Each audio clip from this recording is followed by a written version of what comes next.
Tes 1 2 3. Kita mulai, Bapak. Assalamualaikum warahmatullahi wabarakatuh.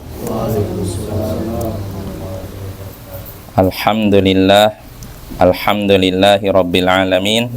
Wassalatu wassalamu ala ashrafil anbiya'i wal mursalin Sayyidina wa maulana Muhammadin wa ala alihi wa sahbihi ajma'in. Amma ba'd. Ayol ikhwa wal akhwat, a'azzani wa a'azzakumullah. Saudara-saudariku yang semoga dimuliakan oleh Allah, kita bertemu kembali di malam Sabtu untuk mengkaji tafsir Jalalain yang disusun, karya tafsir yang disusun oleh Imam Jalaluddin As-Suyuti dan Jalaluddin Al-Mahalli. Ya, pada pertemuan sebelumnya kita masih Al-Ahqaf 1 sampai 6 ya. Masih belum selesai ya? 4 ya? Ya. Jadi kita baca Bapak ayat pertama. A'udzubillahi minasyaitonirrajim. Bismillahirrahmanirrahim. Hamim. Hamim. Ini artinya hanya Allah yang tahu. Ya, kita tidak tahu. Hanya Allah yang tahu maksudnya apa, tapi kita yakin ketika Allah menyebutkan ayat seperti ini pasti ada tujuannya. Ya, walaupun kita tahu atau tidak tahu, walaupun kita tahu maupun tidak. Artinya pasti ada tujuannya, tidak mungkin sia-sia. Tidak ada dalam Al-Qur'an sesuatu yang sia-sia. Tanzilul kitabi minallahil azizil hakim. Kitab itu diturunkan dari Allah yang maha perkasa lagi maha bijaksana. Kitab itu diturunkan dari Allah yang maha bijaksana, maha perkasa lagi maha bijaksana. Kitab apa itu maksudnya? Al-Quran. Ya, Al-Quran diturunkan dari Allah yang maha perkasa dalam hal kekuasaannya dan bijaksana dalam perbuatannya. Artinya perbuatan Allah mengandung hikmah. Nah ini Bapak, ini sengaja kita ulang-ulang, mudah-mudahan kita tidak lupa. Ini keyakinan Ahlus Sunnah wal Jamaah bahwasanya perbuatan Allah itu mengandung hikmah. Allah ketika melakukan sesuatu ada sebabnya, ada tujuannya, dan ada hikmahnya. Ma khalaqna, itu sebenarnya udah jelas. Dari situ kita bisa meyakini bahwasanya segala perbuatan Allah mengandung hikmah. Ya, tidak sia-sia. Dan itu dikuatkan dengan ayat setelahnya. Allah katakan ma khalaqnas samawati wal arda ma bainahuma illa bil haqq wa ajalin musamma. Kami tidaklah menciptakan langit dan bumi dan apa yang ada di antara keduanya kecuali dengan benar. Dengan benar maksudnya apa? Ada hikmahnya maksudnya. Nah, di sini kata Imam Al-Mahalli, liyadulla ala qudratina wa wahdaniyatina. Kami tidaklah menciptakan langit, bumi dan apa yang ada di antara langit dan bumi kecuali dengan benar. Maksudnya apa? Untuk menunjukkan kekuasaan kami dan keesaan kami. Ya, artinya Bapak di sini sekali lagi tidak ada perbuatan Allah yang sia-sia. Sebagaimana tidak ada firman Allah yang sia-sia. Ini harus kita yakini Bapak ya, karena banyak orang kelompok yang menyimpang dalam masalah ini. Lalu Allah katakan wa ajalim musamma. Jadi Allah ciptakan langit, bumi dan apa yang ada di antara langit dan bumi dengan benar, kecuali dengan benar, dan sampai waktu tertentu. Yaitu sampai kapan? Nah, ila fana ihima yaumal qiyamah. Itu sampai fana keduanya di hari kiamat. Walladzina kafaru amma undiru mu'ridun. Dan orang-orang kafir terhadap apa yang diperingatkan kepada mereka, mereka berpaling. Maksudnya orang-orang kafir berpaling dari apa yang diperingatkan kepada mereka. Apa yang diperingatkan kepada mereka? Quran. Kalau di sini Al-Mahalli sebenarnya bisa petunjuk Al-Quran, lalu penjelasan. Tapi kalau Imam Al-Mahalli di sini membatasi dengan khuwifu bihi minal adzab. Mereka berpaling dari siksa yang diancamkan kepada mereka, yang ditakut-takutkan kepada mereka.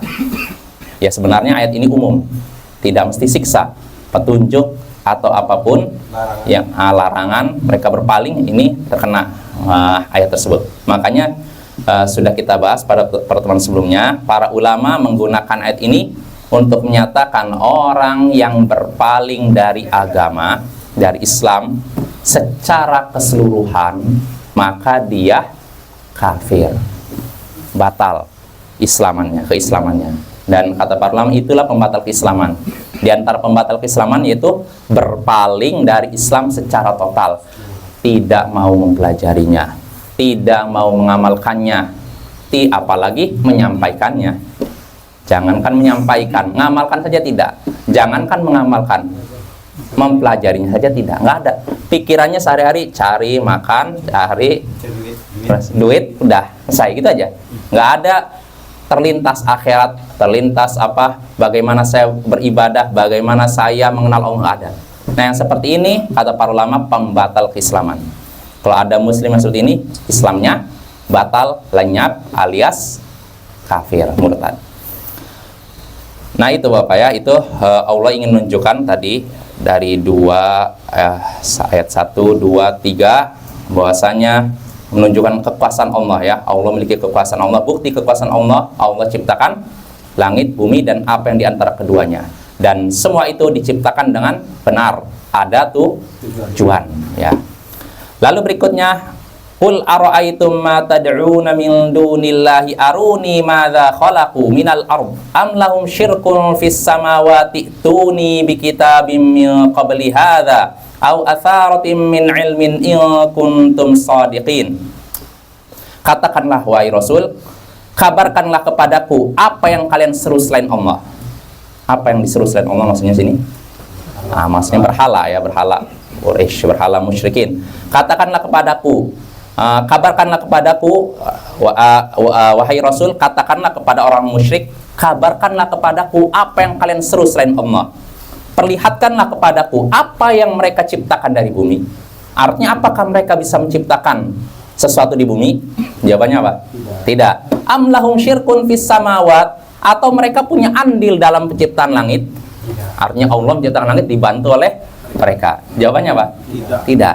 Artinya berhala-berhala itu tidak layak disembah, maksudnya gitu Bapak ya, karena mereka tidak bisa menciptakan ya.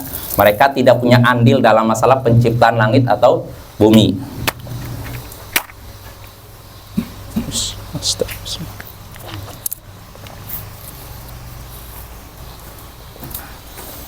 Ya, artinya Allah ingin menjelaskan berhala-berhala itu tidak layak disembah dan diibadahi. Lalu Allah katakan itu nih. Jadi Bapak, kalau kita bacanya disambung, bacanya am lahum syirkun fis samawati tuni. Ini kalau kita sambung. Tapi kalau kita berhenti am lahum syirkun fis samawat, bacanya ituni. Nah, ini Bapak ya. Ituni bi kitabin min qabli hadza au atharatin min ilm in kuntum shadiqin. Bawakan kepadaku kitab sebelum ini. Sebelum apa maksudnya? Al-Qur'an.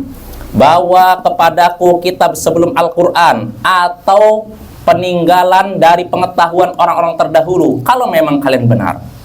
Maksudnya kata Imam Al-Hali jelaskan di sini, bawakan kepadaku ayat Al-Qur'an atau pengetahuan dari orang-orang terdahulu yang membuktikan kebenaran klaim kalian bahwa beribadah kepada berhala bisa mendekatkan kalian kepada Allah. Artinya apa? Orang-orang musyrik kan mereka mengklaim ketika beribadah kepada berhala, berhala itu akan mendekatkan diri mereka kepada Allah, ya kan? Makanya dalam surat Az-Zumar ayat 3, walladzina ittakhadhu min dunihi awliya ma na'buduhum illa liqarribuna ilallahi zulfa. Orang-orang yang mengambil pelindung selain Allah, maksudnya orang-orang yang menyembah selain Allah, menyekutukan Allah, mereka berkata, kami tidaklah beribadah kepada mereka, berhala-berhala itu, kecuali agar berhala-berhala tersebut mendekatkan kami kepada Allah dengan sedekat-dekatnya. Nah, ini klaim mereka. Jadi mereka mengklaim Lata, Uzza, Manat, Hubal, dan berhala lainnya, termasuk para jin dan semacamnya. Mereka semua, ketika mereka beribadah kepada semua itu, semua yang mereka ibadah ini akan mendekatkan para penyembahnya kepada Allah. Nah, ini tujuan orang-orang musyrik menyembah berhala, menyembah selain Allah. Jelas Bapak ya? Jadi kita sudah belajar dalam Qaidul Arba', tujuan orang-orang musyrik menyembah berhala itu ada dua. Pertama, supaya berhala tersebut mendekatkan diri para penyembahnya kepada Allah. Ya, mendekatkan orang musyrik kepada Allah. Ini pertama. Lalu kedua, supaya berhala itu memberikan syafaat. Nah, ini Bapak ya. Kalau kita bisa memahami ini dengan baik, alhamdulillah, luar biasa. Ini faidah yang lebih berharga daripada dunia dan seisinya Bapak ya. Karena kalau tidak tahu faidah seperti ini, sangat besar kemungkinan seorang terjatuh dalam syirik. Ya, dengan alasan kenapa kamu melakukan syirik? Ya saya kan, ini kan orang soleh, saya ini orang kotor. Kalau saya langsung minta kepada Allah nggak sopan, jadi harus lewat orang soleh. Nah ini Bapak ini dalil orang musyrik sepanjang masa. Karena dia analogikan kayak menemui presiden. Nah itu Bapak. Jadi kadang mereka pakai kias juga, tapi kias batil. Analogi katanya. Kamu kalau mau ketemu presiden, apa bisa langsung ketemu langsung? Ya nggak bisa lah. Kita jawab kayak gitu kan. Nah begitu pula kalau kamu mau minta kepada Allah, nggak mungkin, nggak sopan. Kamu harus lewat wali, sunan ini, syekh ini, baru sampai kepada Allah. Ini kias Bapak, tapi kias batil ya. Seperti iblis. Orang yang pertama kali mempraktekkan kias batil itu iblis. Karena apa? Nah katanya ketika disuruh Allah katakan, ma mana'aka an tasjuda lima khalaqtu biyadai astakbarta am kunta minal 'alin. Wahai iblis, dalam surat Shad Allah katakan, kenapa engkau tidak mau sujud kepada makhluk yang telah kuciptakan dengan kedua tanganku? Maksudnya siapa ini? Adam. Allah telah menciptakan Adam dengan dua tangan Allah. Langsung Allah ciptakan dengan dua tangan, enggak, tidak dengan kun. Karena kalau selain Adam Allah ciptakan dengan kun, jadilah, langsung jadi. Tapi kalau Adam Allah ciptakan dengan kedua tangan Allah. Allah bertanya kepada iblis, apa yang menyebabkan kamu tidak mau sujud kepada makhluk yang telah kuciptakan dengan kedua tanganku?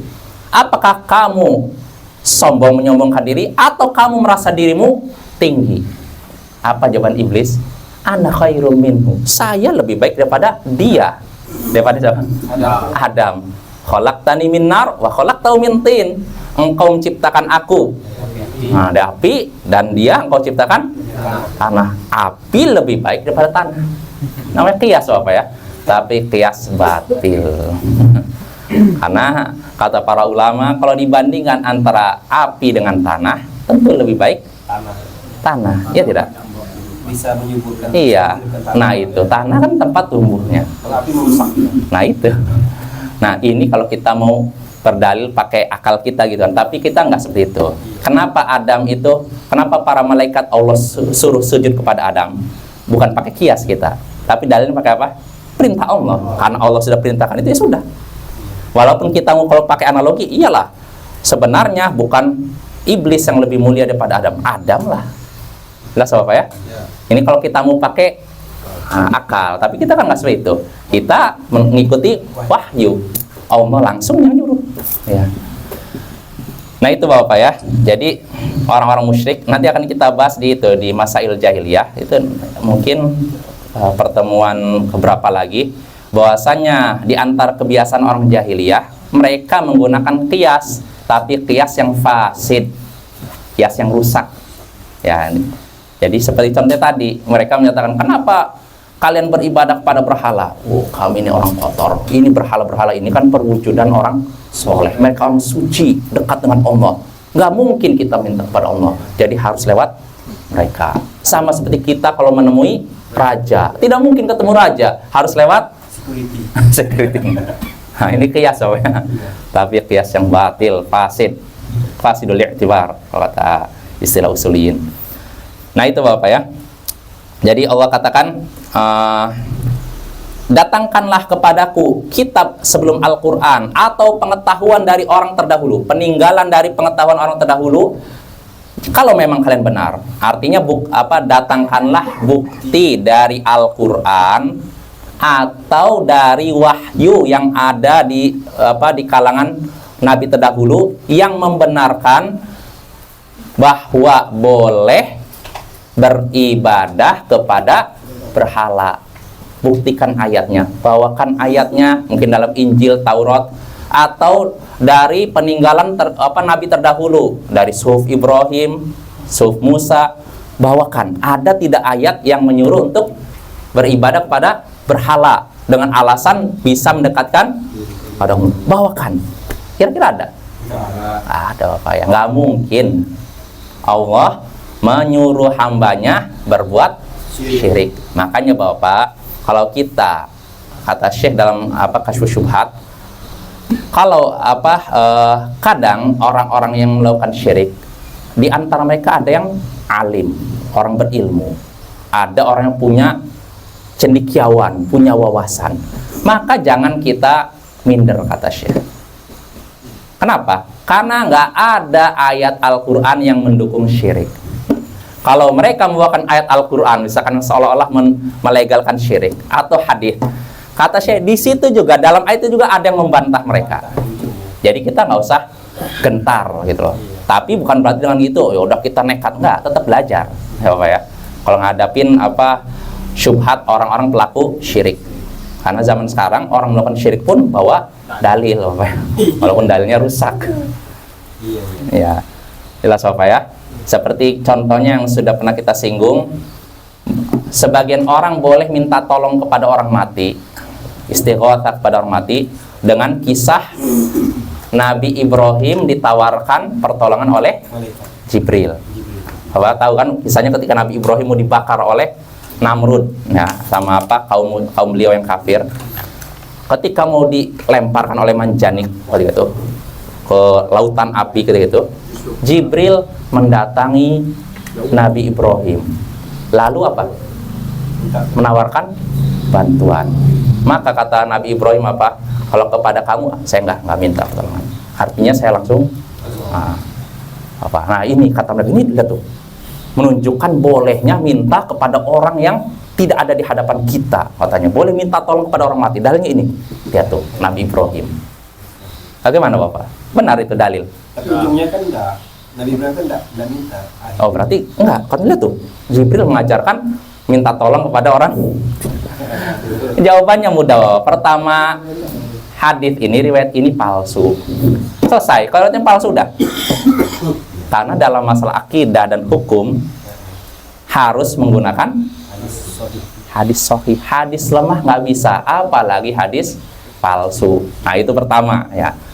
Itu pertama. Kalau kita katakan dengan mudah hadisnya palsu, selesai, habis, nggak ada lagi pertarungan soal itu. Anggap jawaban kedua, kalaupun hadisnya sahih, itu tidak menunjukkan bolehnya minta tolong kepada orang mati. Kenapa? Karena ketika itu Jibril ada di hadapan Nabi Ibrahim atau tidak ada? Ada, ya kan?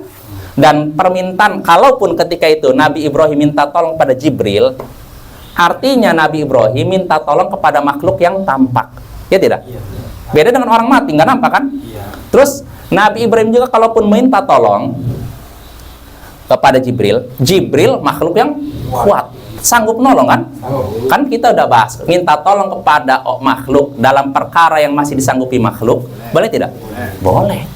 Maka ini bukan dalil bolehnya minta tolong pada orang mati. Jelas Bapak ya? Jawabannya mudah. Pertama, hadisnya, riwayatnya palsu. Udah, palsu, selesai. Kalaupun sahih, ini bukan dalil untuk mereka. Justru ini membantah mereka, ya kan? Karena Jibril ketika itu ada di hadapan Nabi Ibrahim. Dan Jibril kuat, sanggup kan? Nolong Nabi Ibrahim, cuma Nabi Ibrahim nolak. Jelas Bapak ya? Nah itu, ini artinya Bapak kalau ada orang yang melegalkan syirik dengan dalil tertentu ayat Al-Quran hadis, gak usah kita goyah. Karena kita harus yakini ajaran Islam tidak mungkin menyetujui syirik. Inti dari ajaran Islam apa sih? Tauhid. Maka nggak mungkin melegalkan syirik, Bapak ya. Sama bisa Rasulullah itu yang dilempar Quran itu sahih ceritanya. Sahih itu. Ya kan ada malaikat. Malaikat, iya. Malaikat penjaga dua bukit kan? Masih bantuan. Iya. Biar saya jumpa. Iya. Dan itu kan nampak malaikatnya. Ya kan? Nabi bukan minta kepada yang tidak nampak kan? Plus malaikat itu mampu tidak? Mampu Bapak. Yang jadi masalah kan orang zaman sekarang minta kepada Syekh Abdul Qadir Jailani, Syekh ini Sunan Gunung Jati misalkan. Nampak Syekh Abdul Qadir Jailani? Udah nggak nampak kan? Ya itu kan. Terus keduanya nggak mampu nolong. Jangankan nolong kita, nolong diri mereka mampu? Nggak mampu. Nah itu Bapak, beda ya. Kasusnya beda ya. Jadi itu pentingnya belajar gitu Pak ya. Jadi mereka pakai dalil juga. Naudzubillah min dzalik ya, melegalkan syirik dengan dalil yang palsu gitu. Nah lanjut Bapak ya. Jadi itu, jadi datangkan kepadaku kitab sebelum Al-Quran atau peninggalan dari pengetahuan orang terdahulu yang membenarkan pengakuan kalian bahwasanya beribadah pada berhala akan mendekatkan diri kalian kepada Allah. Datangkanlah. Maka kira-kira bisa mendatangkan? Tidak bisa ya. Lalu Allah katakan waman, ini Bapak, jadi ayat ini menunjukkan batilnya peribadatan kepada selain Allah. Karena apa? Yang mereka sembah tidak sanggup menciptakan, ya kan? Tidak sanggup menciptakan dan tidak punya peran dalam penciptaan langit dan bumi. Lalu kedua, tidak ada bukti dari kitab suci terdahulu yang menyatakan demikian, yang membolehkan peribadatan pada selain Allah. Ini dalil kedua. Nah, dalil ketiga pada ayat setelahnya. Allah katakan, "Waman adallu mimman yad'u min dunillahi man la yastajibu lahu ila yaumil qiyamah wa hum an du'aihim ghafilin." Siapakah yang lebih sesat daripada orang yang menyeru selain Allah yang tidak bisa memperkenankan permintaannya sampai hari kiamat? Sedangkan mereka yang diseru itu lalai dari seruan yang diserukan kepada mereka. Nah, ini dalil ketiga batilnya peribadatan pada selain Allah. Ya Allah katakan, siapakah yang lebih sesat daripada orang yang menyeru selain Allah yang tidak bisa memperkenankan permintaan mereka.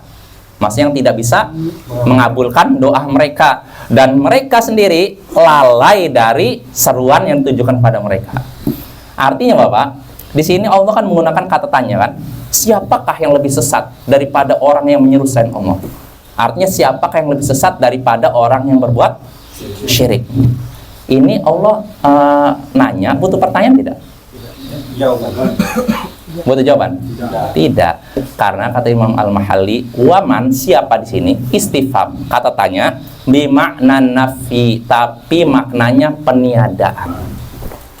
Jadi kalau mau diterjemahkan mungkin begini, bukan siapakah yang lebih sesat daripada orang yang menyeru selain Allah, bukan itu, tapi tidak ada yang lebih sesat daripada orang yang menyeru selain Allah yang tidak bisa memperkenankan permintaan. Nah itu Bapak ya, jelas ya.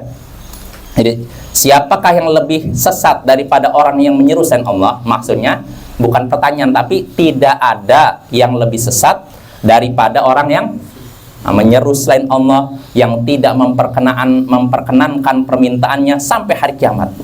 Maksudnya apa nih? Tidak memperkenankannya sampai hari kiamat. Nggak mungkin doanya dikabulkan. Nah kata Imam Mahalli, la yujibuna abidihim ila syai'in yas'alunahu abadan. Artinya mereka tidak akan menjawab permintaan penyembah mereka selama-lamanya. Mau sambil nangis-nangis, nangis darah sekalipun nggak akan dikabulkan, Bapak ya.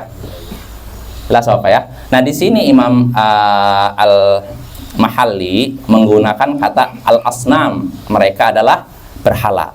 Nah sebenarnya ini bukan cuma berhala, berlaku siapapun selain Allah. Bapak jelas ya. Menyeru siapapun selain Allah, nggak mesti berhala, nggak mesti bentuk patung, bisa seperti apa? Para nabi, yang para nabi udah meninggal kan? Lalu wali-wali misalkan, lalu orang soleh, malaikat, jin dan semacamnya. Orang yang menyeru mereka sama saja. Kata Allah, siapakah yang lebih sesat daripada mereka? Artinya tidak ada yang lebih sesat daripada mereka, yaitu orang-orang yang menyeru selain Allah, berdoa kepada selain Allah. Bapak-bapak di sini kan Allah menggunakan kata yad'u. Yad'u itu kalau diterjemahkan bisa menyeru, memanggil, atau bisa artinya doa. Maka Bapak, doa itu adalah ibadah, dan ibadah hanya ditujukan pada Allah, tidak boleh ditujukan kepada selain Allah. Ya Allah mengingkari dalam ayat ini, siapa yang lebih sesat daripada orang yang menyeru selain Allah? Artinya tidak ada yang sesat, tidak ada yang lebih sesat daripada orang yang menyeru selain Allah. Maka Bapak, kalau kita ada pertanyaan dalam satu kuis, siapa orang paling sesat? Jawabannya siapa? Orang yang menyeru selain Allah, orang berbuat syirik. Itu orang paling sesat. Nggak ada lagi yang lebih sesat daripada itu. Nah itu. Jadi kita lanjut. Wahum an du'aihim ghafilin, dan mereka pula yang dipanggil itu, yang diseru itu, mereka lalai dari seruan-seruan itu. Maksudnya apa? Nggak bisa apa-apa. Ya, di sini Imam Al-Mahalli mengatakan li'annahum jamad la ya'qilun, karena mereka benda mati tidak berakal. Ini pun pembatasan. Yang benar bukan cuma benda-benda mati, termasuk juga apa? Orang yang sudah mati. Lalu para nabi atau apapun, para nabi nggak akan mendengarkan seruan kita. Ya, begitu juga para malaikat. Begitu juga apa? Orang-orang soleh. Maka rugilah orang yang berdoa kepada selain Allah. Dan kita sudah bahas, kalaupun orang meninggal bisa mendengar seruan orang yang masih hidup, kalaupun mendengar. Karena memang Bapak ada beda pendapat ya masalah apakah mayit bisa mendengar atau tidak seruan orang yang masih hidup. Pendapat yang kuat, tidak bisa dengar, kecuali pada kondisi tertentu, ketika ziarah kubur. Lalu ketika ketika Rasulullah dalam perang Badar berbicara kepada bangkai-bangkai musyrikin Quraisy. Nah itu Bapak. Jadi selain itu nggak ada dalil. Jadi Bapak dalam masalah apakah mayit mendengar ucapan orang apakah mayit mendengar ucapan orang yang masih hidup? Ada 3 pendapat. Pendapat pertama yang menyatakan tidak mendengar sama sekali. Nih sama sekali. Ini diantara pendapat siapa yang Syekh Albani pernah mentahqiq kitab ulama yang menyatakan nggak bisa dengar sama sekali. Lalu yang kedua, ada yang menyatakan, para ulama menyatakan mereka mendengar ucapan orang hidup dalam semua keadaan. Lalu ketiga, yang menyatakan orang-orang yang sudah meninggal tidak mendengar ucapan orang yang hidup kecuali pada keadaan tertentu. Dan ini pendapat yang kuat, yang saya yakini. Nah, kalaupun kita berpendapat dengan pendapat kedua, orang mati bisa mendengar seruan orang hidup, mereka pun, para ulama yang megang pendapat kedua, mereka pun menyatakan kalaupun mayit mendengar, tidak ada manfaatnya memanggil mereka. Ya karena nggak bisa apa-apa. Ya, rugi. Nah itu. Ya kalaupun mayit bisa mendengar, ya nggak ada ininya juga, nggak ada untungnya juga. Mereka nggak bisa nolong. Jangankan nolong kita, nolong diri mereka juga tidak bisa, Pak ya. Jelas Pak ya? Kalau doa Doa apa? Doa pada Allah. ada doa anak yang soleh kepada orang tua yang meninggal itu. Doakan ke Allah. Oh, maksudnya berdoa kepada Allah untuk bapaknya. Iya. Allah a'lam, nggak ada dalil yang menyebutkan seperti itu. Nggak ada. Kecuali kalau ada dalil menyatakan orang tua dengar nih, anaknya mendoakan dia, berdoa kepada Allah untuk dia. Kita terima kalau memang ada hadisnya. Tapi saya belum dapat hadisnya. Ya, yang saya yakin Bapak, jadi mayit hanya mendengar ucapan orang yang hidup dalam waktu tertentu, pada waktu tertentu saja, tidak dalam semua keadaan. Ya. Jelas. Tapi amalan doa anak yang soleh kan Sampai jelas Pak. Nah, kita pembahasannya bukan sampai amalan, tapi dengar atau tidak. Ya. kalau doa itu sampai. Ya, kalau doa sepakat. Jangankan doa anak soleh, doa orang lain pun sampai kepada mayit. Misalkan mayit didoakan oleh seseorang muslim yang nggak ada hubungan kerabat sama sekali, sampai tidak? Sampai, Bapak. Sepakat para ulama. Di antara amalan yang sampai kepada mayit yang sepakat para ulama, doa. Nggak ada perbedaan pendapat. Dalilnya apa? Dalam surat Al-Hasyr. Walladzina ja'u min ba'dihim yaquluna rabbana ighfir lana wa li ikhwanina alladzina sabaquna bil iman wa la taj'al fi qulubina ghillan lil ladzina amanu rabbana innaka raufur rahim.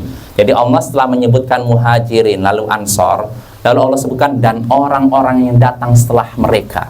Setelah siapa? Muhajirin dan ansor, mereka berdoa.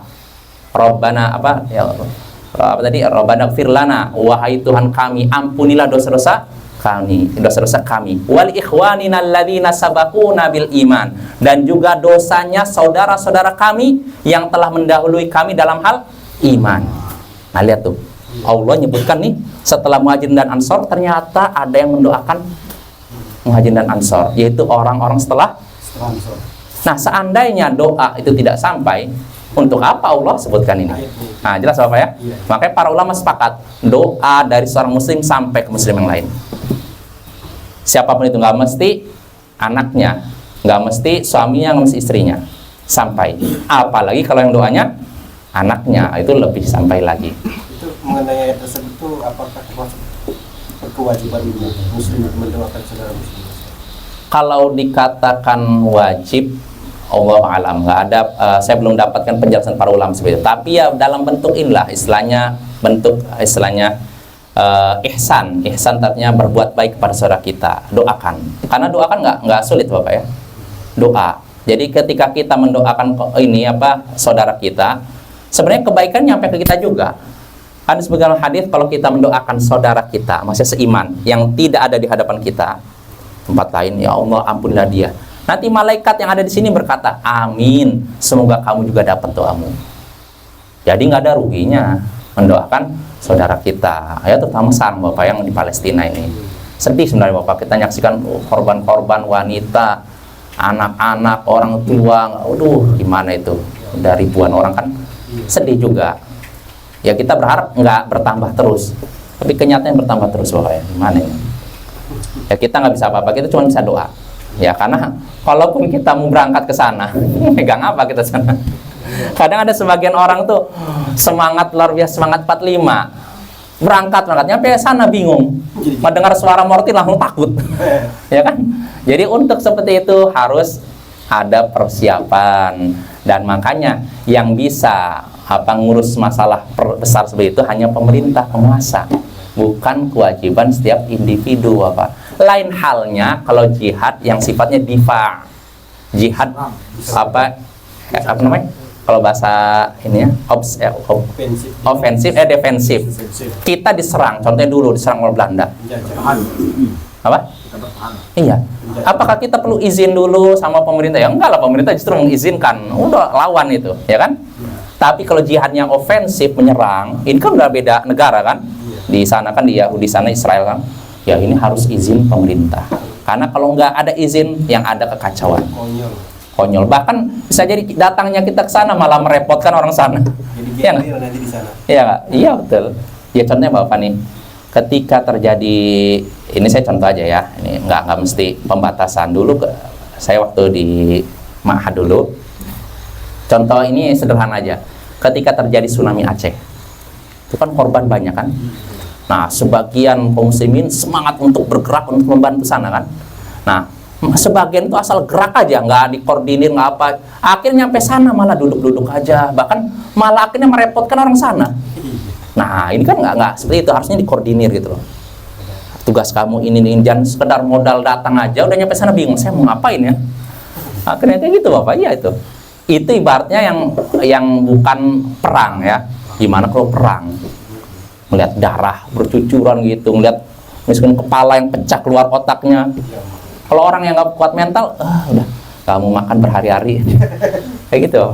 Maka untuk urusan besar itu harus butuh izin dari penguasa. Ya, kalau udah jihad ofensif, kalau misalkan penguasa mengizinkan silahkan. Tapi kalau tidak, jangan. Berarti apa? Karena apa? Kalau kita nekat berangkat, pasti atau seringnya banyak mudorot daripada manfaatnya. Jelas Bapak ya? Itu jihad ofensif. Tapi kalau jihad defensif, jihad diserang, ini nggak perlu izin lagi. Ya diserang, ya, jelas insyaallah. Ya ibaratnya gini, kayak misalnya kita rumah dimasukin perampok, apa harus nelpon dulu Pak Camat saya di Kapolsek nggak kan? Iya. Kita langsung musir kan? Iya nggak? Nah begitu pula kalau misalkan musuh sudah masuk ke negara kita, nggak usah kita izin dulu, langsung aja diserang. Dan kalau musuh udah masuk ke negara kita, yang diwajibkan untuk berperang bukan cuma laki-laki, siapapun yang ada di situ, mau wanita, anak-anak. Kalau memang kondisi udah mendesak, semuanya harus ini gerak. Jelas Bapak ya? Nah, tapi kalau yang jihad sifatnya ofensif, menyerang, nah ini nggak, harus ada izin dari penguasa. Nah, ini keterangan dari para ulama Ahlus Sunnah di zaman sekarang begitu Bapak ya, terkait masalah Palestina, Irak, dan Afghanistan dan semacamnya. Nah itu Bapak ya, doakan saudara-saudara kita di sana ya. Karena hari demi hari ini makin parah Bapak ya. Dan kita nggak sanggup kecuali doa ya. Atau harta bisa, cuma kita bingungnya kadang disalahgunakan. nah itu Bapak yang kita khawatirin begitu ya, kita doakan. Nah itu Bapak ya, jadi kita kembali lagi, siapakah yang lebih sesat daripada orang yang menyeru selain Allah yang tidak bisa mengabulkan doanya sampai hari kiamat, sedangkan mereka lalai dari doa tersebut ya, artinya tidak bisa menjawabnya. Wa idza husyiron, nah itu di dunia. Tadi kan katanya tidak bisa mengabulkan sampai hari kiamat. Berarti di mana maksudnya itu? Di dunia kan, minta-minta nggak dikabulkan. Nah, ini kalau di dunia. Kalau di akhirat bagaimana? Wa idza husyiran nasu kanu lahum a'da'a wa kanu bi'ibadatim kafirin. Dan jika manusia dikumpulkan di mana ini? Mahsyar nanti, di akhirat nanti, kanu, para berhala-berhala itu akan mengingkari, akan menjadi musuh para penyembah mereka. Nah, kalau di hari kiamat, berhala-berhala, sembahan-sembahan selain Allah akan mengingkari orang-orang yang menyembah mereka. Wa kanu bi'ibadatim kafirin, dan mereka pun akan mengingkari peribadatan mereka. Nah, artinya apa? Jadi musuh. Di dunia, orang musyrik mengira berhala mereka akan mendekatkan diri mereka kepada Allah, menyelamatkan dari siksa Allah. Ternyata di akhirat yang mereka sembah malah memusuhi mereka. Nah, ini Ketakutan juga dia. apa? Ketakutan juga dia. Ini pada masyarakat ini. Itulah ruginya orang yang berbuat syirik. Ya, jelas Bapak ya. Itu ayat 1 sampai ayat ke 6. Nah, dari ayat ini dari ayat 1 sampai ke 6 kita bisa mengambil beberapa pelajaran, di antaranya penetapan tentang kenabian Muhammad sallallahu alaihi wasallam. Penetapan tentang kenabian Muhammad sallallahu alaihi wasallam. Dari sisi mana? Allah sebutkan pada ayat kedua, kitab itu diturunkan dari mana?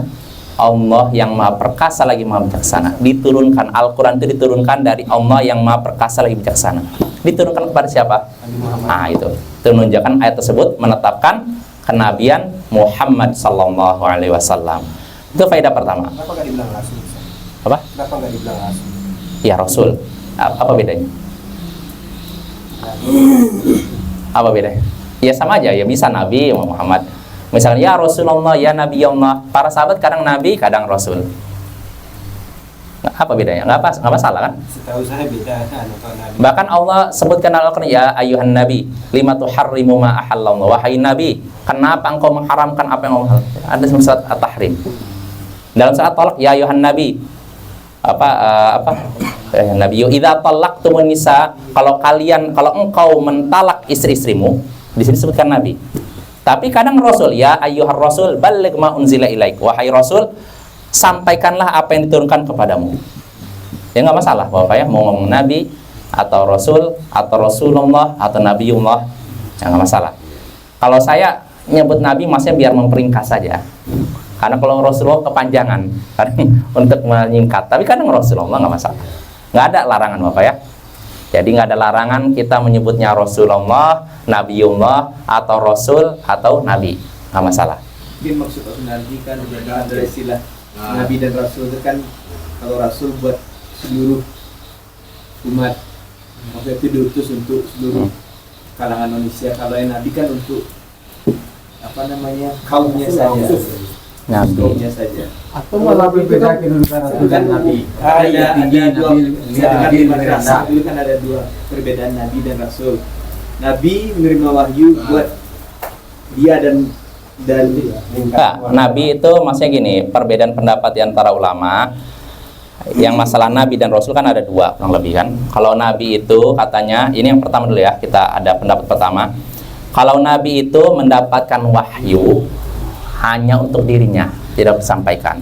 Sedangkan Rasul untuk disampaikan.